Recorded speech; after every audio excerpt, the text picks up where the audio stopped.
বিশ্বাস জ্যাঠামশাই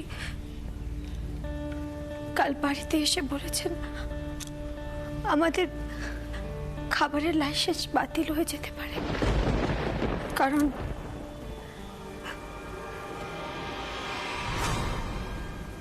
কারণ দোকানে বাসি মিষ্টি বিক্রি হচ্ছে।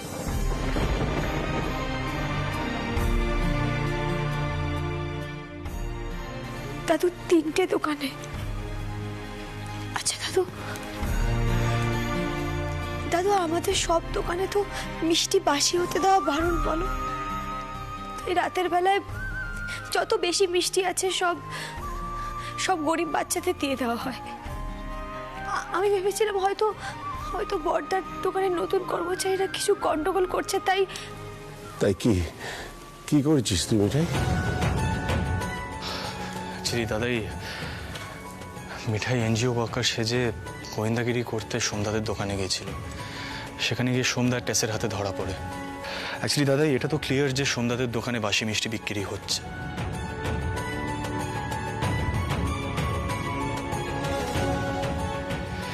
কিন্তু এবারই বড়বাবু যখন সেটা জানতে পারেন তখন ধৈর্য হারিয়ে ফেলে সোমদাকে বলেন পুরো ব্যবসাটা আলাদা করে নিতে।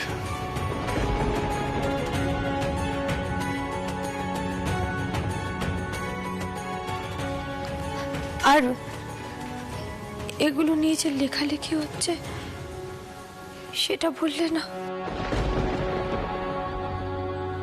মানে কি, কোথায় লেখালেখি হচ্ছে দাদু ভাই? দাদাই শান্ত হও।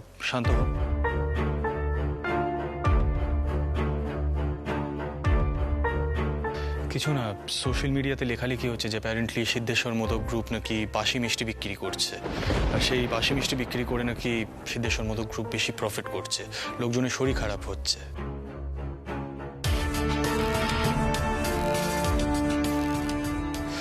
দেখো, আমার মনে হয় এই জিনিসগুলো নিয়ে বেশি মাথা ঘামানোর কোনো দরকার নেই। আজকাল লোকজন পয়েন্ট করেও এই জিনিসগুলো লেখানো হয়, so that's not a big deal. কিন্তু অল সাইড অ্যান্ড ডান আমার মনে হয় কোথাও না কোথাও এই ব্যাপারটা গিয়ে বিজনেসটাকে এফেক্ট করবেই। ঠিক এই কারণটার জন্যই কিন্তু বড়দা অতটা চটে গিয়েছিলেন। গিন্নি, এখন সব দোকানের বদনাম হয়ে যাবে, সব দোকানের বিক্রি কমে যাবে।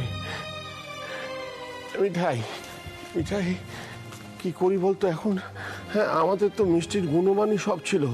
সোমেটা কি করলো, কি করে করলো? কোথায় সে? ডাক সোমকে। বাবা, সোম তো বাড়িতে নেই, মানে তোষা কাল রাতেই সোমকে নিয়ে রেবতীর বাড়ি চলে গেছে। হ্যাঁ গো মা, কি সব কাগজপত্র তৈরি করবে ব্যবসা আলাদা করার। তোষা বোধহয় আমাদের ব্যবসাটা আর এক থাকতে দেবে না। বাবা, এবার বোধহয় ব্যবসাটা সত্যি ভাগ হয়ে যাবে। আচ্ছা বাবা, তুমি বলতে না যে সোম আমাদের ব্যবসার অনেক কিছু দেখাশোনা করতো?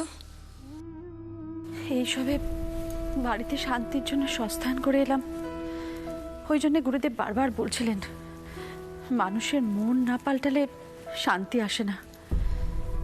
তো ওটা যে সোমকে কি বোঝাচ্ছে কে জানে। দাদাই বলছিলাম, তুমি একবার সন্ধ্যার সাথে কথা বলে ওকে ফোন করবো? না দাদু ভাই, এখন কথা বলে আর কোনো লাভ নেই। একদিন না একদিন এটা ঘটতই, সেটাই ঘটে গেল। এখন এই পরিস্থিতির সঙ্গে সকলকে মানিয়ে নিতে হবে। সমরেশের দিক থেকে সমরেশ ঠিক, সোমের কোনো দোকানে কোনো অব্যবস্থা হলে আমাদের বাকি দোকানগুলোতেও তার প্রভাব পড়বে। দাদু ভাই, আমি তো বরাবর একটা জিনিসই চেয়ে এসেছি, মানুষকে ভালো জিনিস খাওয়াবো, খাঁটি জিনিস খাওয়াবো। আর তাই জন্য মানুষ ভিড় করে আসতো আমাদের দোকানে। মিঠাই আসার পরেও সেই একই কারণে মানুষ ভিড় করত।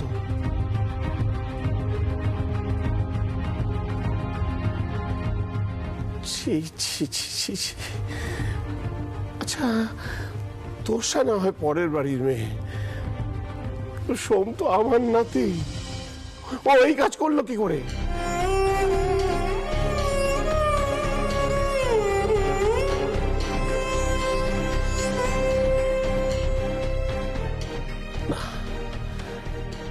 আমি আর কারোর সঙ্গে কথা বলবো না। আমি নিজে আজ সব কটা দোকানে যাব, কারখানাতেও যাব। গিন্নি, তোমরা যদি গঙ্গায় ফুল বিসর্জন দিতে চাও তো চলো।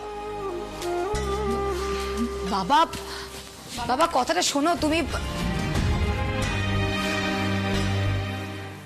দাদু ভাই উনি ভেতরে ভেতরে খুব ভেঙে পড়েছেন।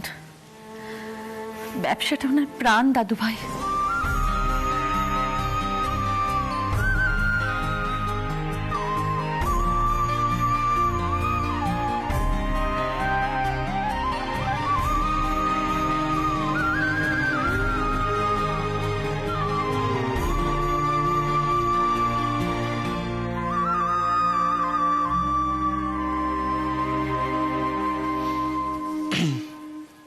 মিঠাই, দেখো শুধু শুধু আপসেট হয়ে পড়ো না। আমি তো বললাম তোমার কোনো দোষ নেই এতে। দেখো এটা তো জানা কথা যে দাদা এই নিউজটা পেয়ে ভেঙে পড়বে। আচ্ছা ঠিক আছে, তুমি এক কাজ করো, তুমি দাদাই পছন্দ মতন কিছু একটা রান্না করে দাও, তাতে আই গেস দাদার মুড ঠিক হয়ে যাবে। I am sure. বড়বাবু সকাল থেকে নিচে নামেননি জানো।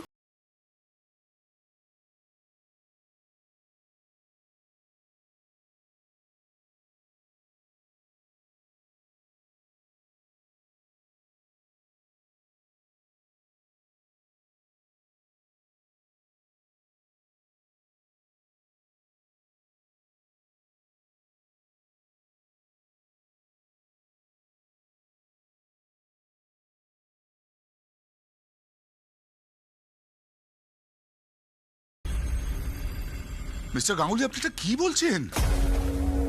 সব ইনভেস্টার একসাথে ব্যাকআউট করলে তো চলবে না। আরে শুনুন, ইনভেস্টাররা কথা দিয়েছিল বলে কিন্তু আমিও কথা দিয়েছিলাম যে কনস্ট্রাকশনটা আমি শুরু করবো এবং আজকে তার অ্যাডভান্স দেওয়ার কথা।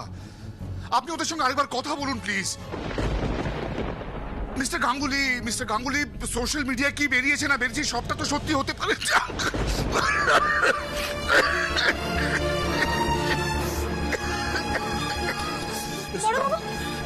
মিস্টার গাঙ্গুলি, আমি কিন্তু শেষ হয়ে যাবো। আপনি আরেকবার আপনি এখানে বসুন, একটু এখানে বসুন। নিপা দিদি শিগগির একবার বড়বাবু ঘরে এসো। কি হয়েছে বড়বাবু? বুকে ব্যথা করছে।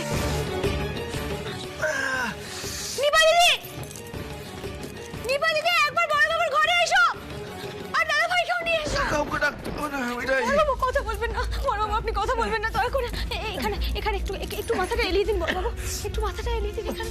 আপনি এখন অত কথা বলবেন না বড়বাবু, একটু মাথা।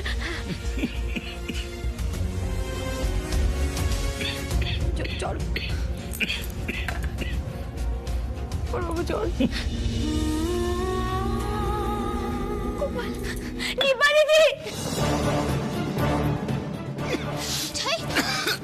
জ্যাঠের কি হয়েছে? নিপা দিদি বড়বাবু ফোনে কথা বলতে বলতে হঠাৎ করে কাশছিলেন, তারপর বুকে ব্যথা করছে। বড়বাবুর বুকে ব্যথা করছে। নিপা দিদি তোমার দাদা ভাইকে একবার বলো না ডাক্তারবাবুকে ফোন করতে। তারপরে তো কেউ বাড়িতে নেই, কেউ নেই নিপা দিদি বলো না একবার।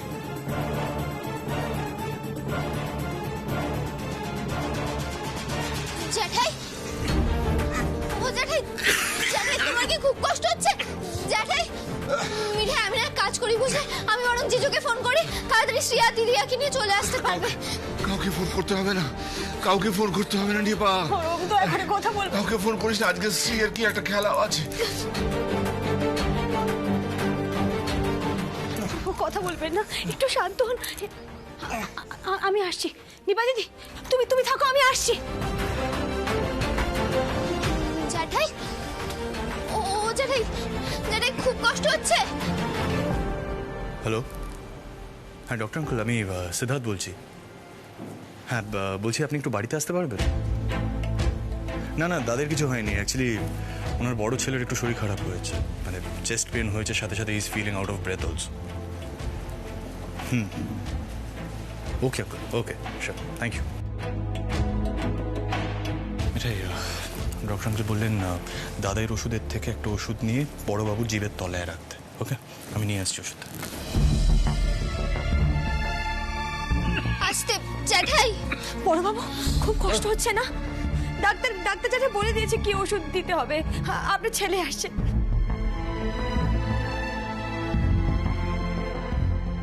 বড়বাবু একটু সহ্য করুন।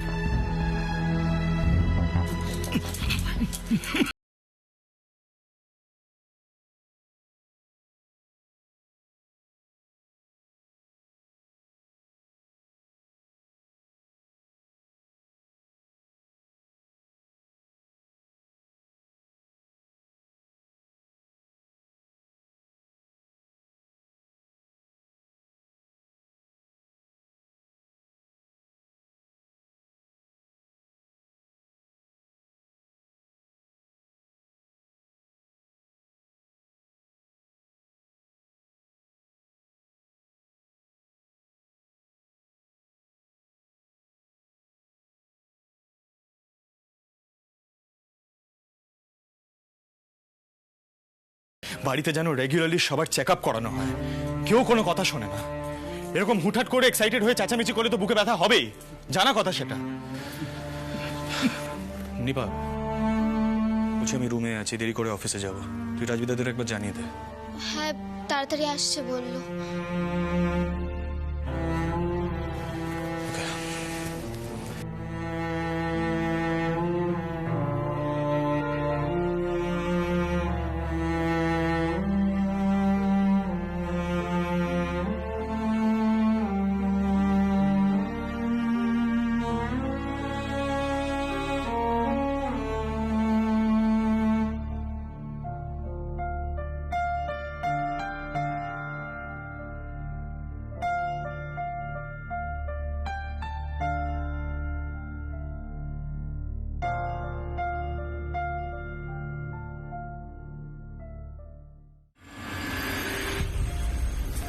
কি ব্যাপার? হ্যাঁ সিদ্ধার্থ, কি হলো? বড় মামার হঠাৎ কি হলো? বাবা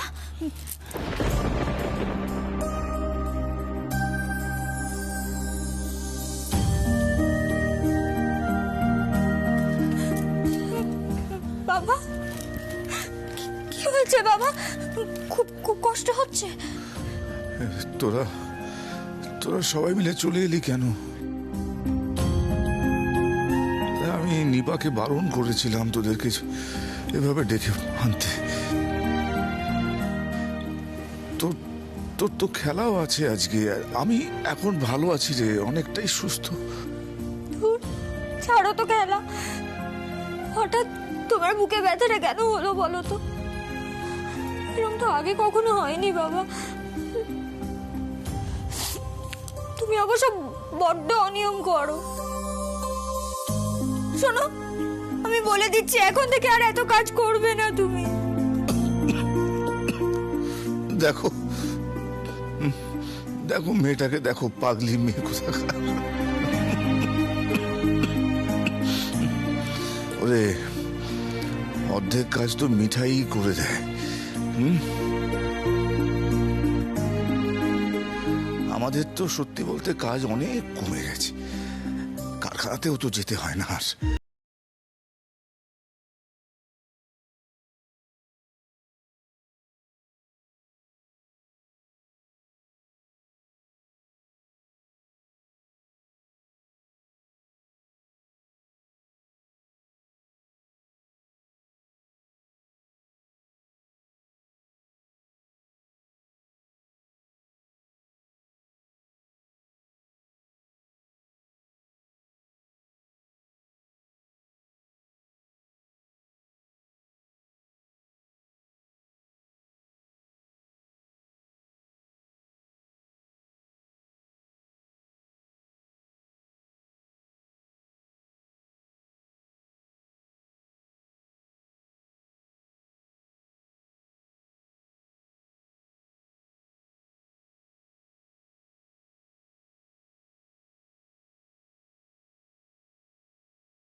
শ্রী একটু পরেই বেরোবে, ভাইয়া নিয়ে যাবে ওকে। মনে হচ্ছে জানো তো, ভয় পাওয়ার আর কোনো কারণ নেই। চিন্তা করিস না আর। যেমন দাদাই তেমন তার ছেলেরা, হেলথ নিয়ে তো কেউ কনসিয়াসই না। এতবার করে বলেছি রেগুলার চেক আপ করাতে, কেউ আমার কথাই শোনে না। এ বাড়িতে তো কাউকে কিছু বলাই যায় না। আর ভালো লাগে না জানো তো। এরপর দাদি থামিয়ে এসে জিনিসগুলো সামলাতে পারবে।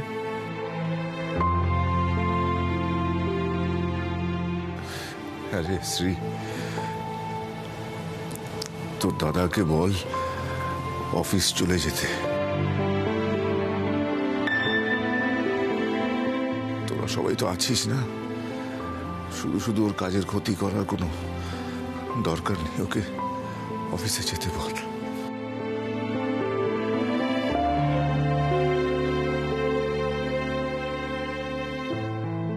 Thank you রাজুদা। দাদা ভাই শ্রী, আঙ্কেল কেমন আছেন? আচ্ছা, এখন একটু বেটার। দাদা ভাই, বাবা বললো তুই অফিসে চলে যা। এখানে দাঁড়িয়ে শুধু শুধু রাগারাগি করবি, তাতে বাবা উত্তেজিত হয়ে পড়বে, কোনো দরকার নেই। বেটার তুই অফিস চলে যা।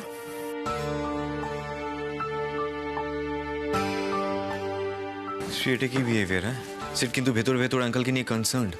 তুমি এমন বলে অ্যাজ ইফ সিট এখানে থাকলে আঙ্কেল আরো বেশি অসুস্থ হয়ে পড়বেন।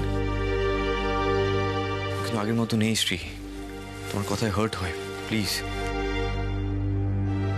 ভাইয়া, শ্রীয়ের অবস্থাটাও বোঝো, ওরও তো মাথার ঠিক নেই না।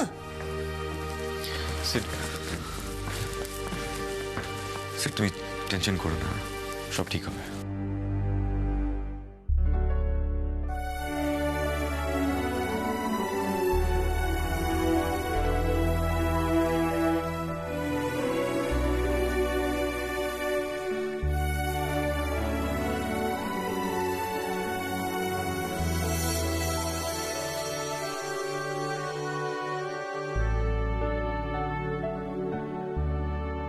শোনো, বলছি বলছি কি কি হচ্ছে জানিয়ে দেবে সকলে। ডাক্তার জ্যাঠামশাই কি বললেন না বললেন?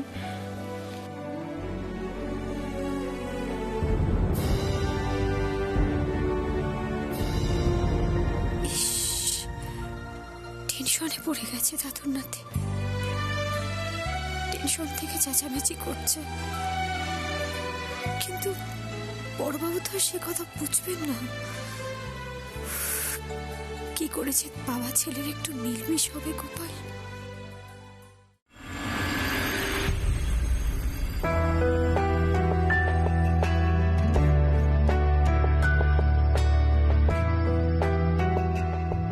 দাদা ভাই, বাবা বললো তুই অফিসে চলে যা। এখানে দাঁড়িয়ে শুধু শুধু রাগারাগি করবি, তাতে বাবা উত্তেজিত হয়ে পড়বে, কোনো দরকার নেই। বেটার তুই অফিস চলে যা।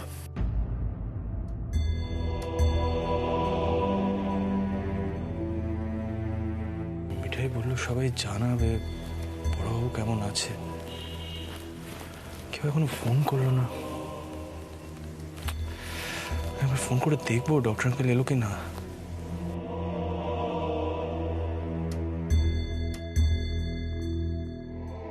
কাকে ফোন করি? রাজীব দাকে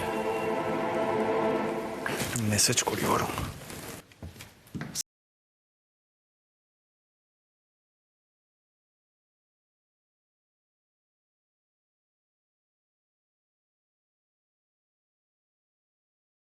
তোমরা যে প্রেজেন্টেশনটা আমাকে দেখিয়েছো সেটা যদি আমি সাবমিট করি কনফারেন্সে, তাহলে এটা হাস্যকর ব্যাপার হয়ে যাবে, মানে সবাই শকড হয়ে যাবে। শুনো, আমি আজকে ভেবেছিলাম ওয়ার্ক ফ্রম হোম করবো, একটা এমার্জেন্সি এসে গেছিল। তোমরা যে আরম্ভ করেছো, I had to come here. কারোর বোধহয় মাথায় নেই না কনফারেন্সটা কবে। এনিওয়ে, এদিকে এসো।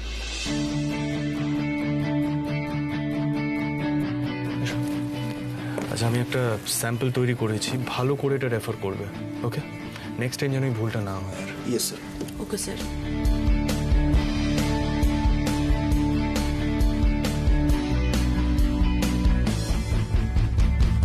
সিদ্ধার্থ,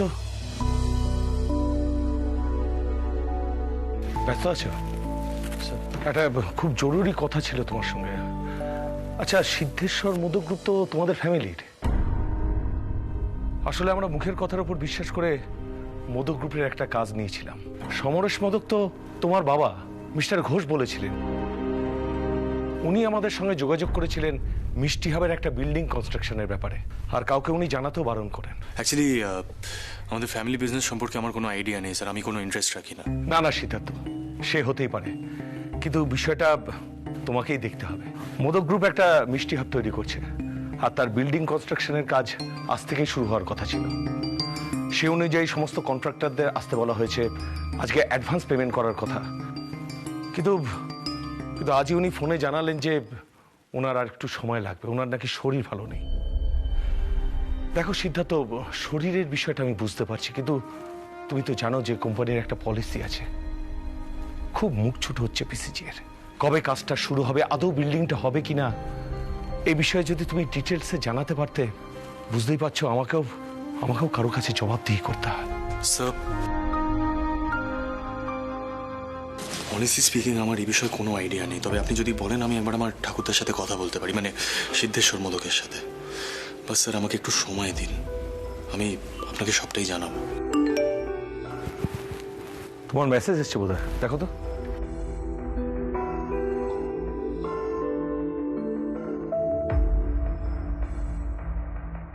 ডাক্তারবাবু এইমাত্র এসেছেন। তোমার বাবার কি খুব শরীর খারাপ? স্যার, ওনার বুকে ব্যথা, is also feeling out of breath. তাহলে তুমি অফিসে এলে কেন?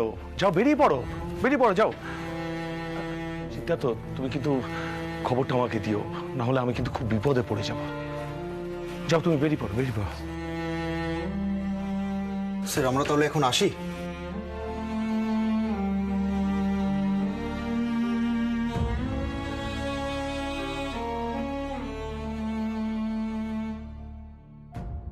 বড়বাবু যে আমাদের কোম্পানিকে বিল্ডিং কনস্ট্রাকশনের জন্য ইনভলভ করেছেন, এটা আমাকে কেউ জানালোই না। আশ্চর্য।